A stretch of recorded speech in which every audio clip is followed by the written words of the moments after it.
বিপুল পরিমাণ জাল টাকা সহ এই মুহূর্তে মোহাম্মদপুরে একটি দোকানে ধরা পড়েছে যুবক। তাকে আইন শৃঙ্খলা রক্ষাকারী বাহিনীর হাতে তুলে দেওয়া হয়েছে। দেখছেন এই সেই জাল টাকা। দোকানে ব্যবহার করতে এসে কিন্তু এই জাল টাকা কিন্তু কয়েক দফায় এই দোকানেই তিনি জাল টাকা দিয়ে জিনিসপত্র কিনেছেন এবং এবার কিনতে এসে কিন্তু দোকানদারের হাতে নাতে ধরা খেয়েছেন তিনি। আমরা দেখাবো, একটু কথা বলবো।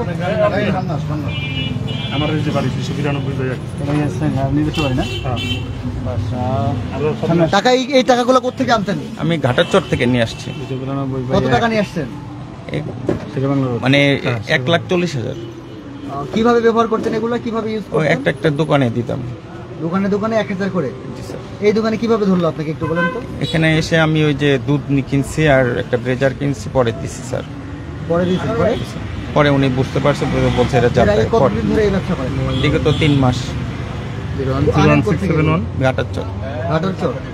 কত টাকা করে? এর আগে দেয়া গেছে আমার দোকানে, এর আগে দেয়া গেছে। 20,000 টাকা। 1 লাখ টাকা। দেখছেন এই মুহূর্তে জাল টাকা সহ একজন তরুণকে আটক করা হয়েছে। দেখছেন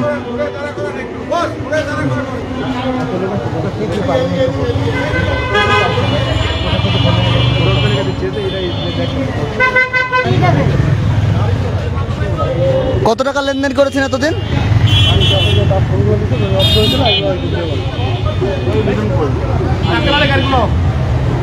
কতদিন ধরে কত টাকায় লেনদেন করছেন এতদিন? 1,40,000। এতদিনে করছেন কত?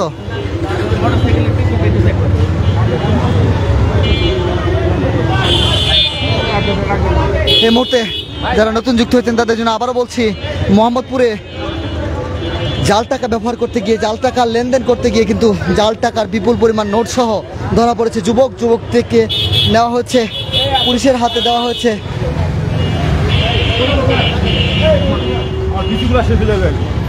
ভাই কি কনফার্ম হওয়ার পরে ওরা আটকাইতে চাইছি, আটকাইতে সময় ও করছে কি প্রথম টাকাটা ছিঁড়া ফেলাইছে। এরপরে লোকজন আমার সাহায্য করছে এবং ওরা ধরা যখন আটকায় রাখলাম, এরপরে ওর ব্যাগ বুক চেক করার পরে জানা গেল যে ওর ব্যাগের ভিতরে আরও 1,30,000-35,000 টাকা আছে।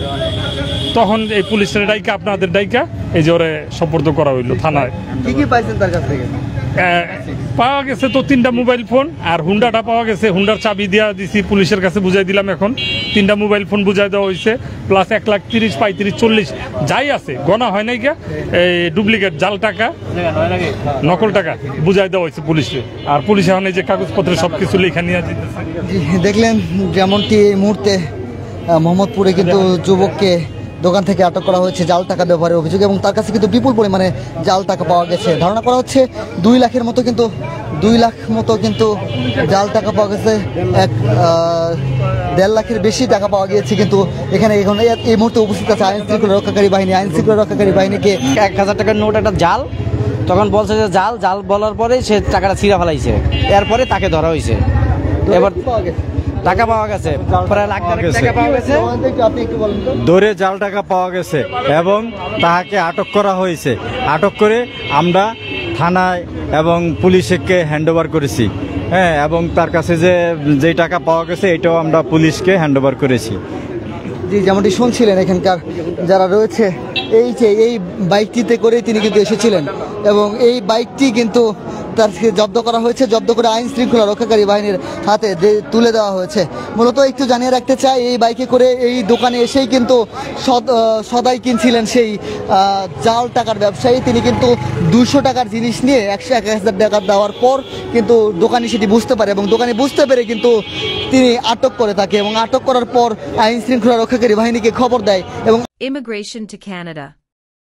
We provide the best quality service and solution for Canada immigration. Please visit our website and contact for details.